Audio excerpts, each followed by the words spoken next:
A neighborhood watch. A neighborhood watch, also called a crime watch, a neighborhood crime watch, is an organized group of civilians devoted to crime and vandalism prevention within a neighborhood. The aim of Neighborhood Watch includes educating residents of a community on security and safety and achieving safe and secure neighborhoods. However, when a criminal activity is suspected, members are encouraged to report to authorities and not to intervene. In the United States, Neighborhood Watch builds on the concept of a town watch from Colonial America. Organization and history. A neighborhood watch may be organized as its own group or may simply be a function of a neighborhood association or other community association. Neighborhood watches are not vigilante organizations. When suspecting criminal activities, members are encouraged to contact authorities and not to intervene.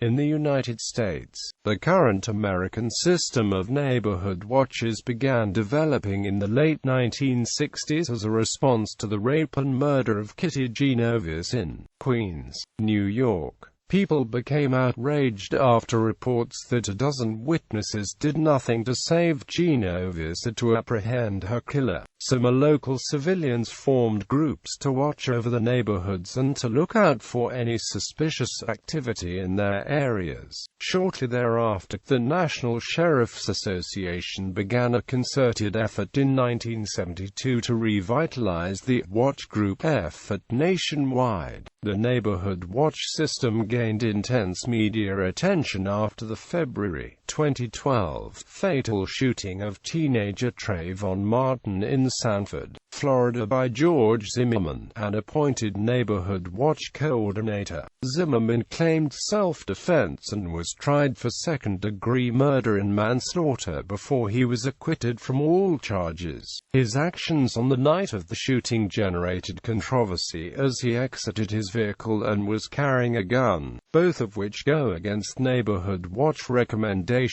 He has also been accused by prosecutors of profiling Martin, and he was investigated by the United States Department of Justice for possibly committing a racial hate crime. However, the FBI concluded their investigation and dropped its charges.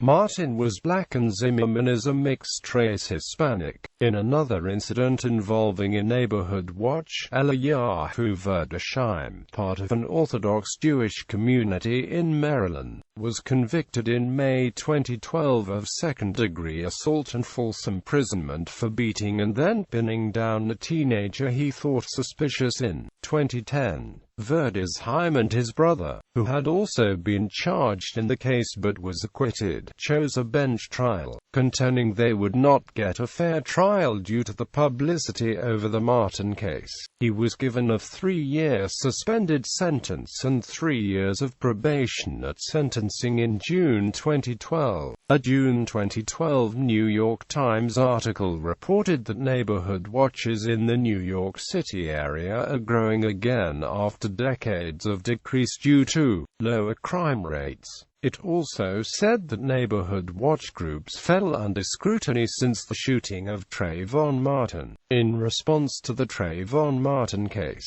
Congresswoman Sheila Jackson Lee began drafting a bill that would require neighborhood watch groups to be certified and limit their duties. Currently, with local police agencies setting guidelines for the neighborhood watches, groups across the U.S. vary greatly in the scope, function, the level of activity by the members, and training. Robert McCree, professor of security management at John Jay College of Criminal Justice in New York City, disagrees with Lee's initiative. He believes that standards for neighborhood watchers are best left to the state or local community, although he would support background checks for volunteers. Town Watch. The Town Watch program is similar to that of the Neighborhood Watch. The major difference is that the Town Watch tend to actively patrol in pseudo-uniforms, i.e., marked vests or jackets and caps, and is equipped with two-way radios to directly contact the local police. The Town Watch serves as an auxiliary to the police which provides weapons, equipment, and training. The town watch usually returns the gear at the end of their duty. Like the town watchman of colonial America, each civilian must take an active interest in protecting his or her neighbors and be willing to give his or her time and effort to this volunteer activity. Organizations: blog parent program, Citizen Observer, Crime Stoppers, Guardian Angels, National Neighborhood Watch Program, National Night Out, National Association of Town Watch, Nataraonin, Neighborhood Watch, Inamban, Pub Watch, Senkom Mitropolri, Shomrim, Voluntary People's Družina, Zona Protegida, Neighborhood Watch Australasia, Neighborhood Watch Programs United States.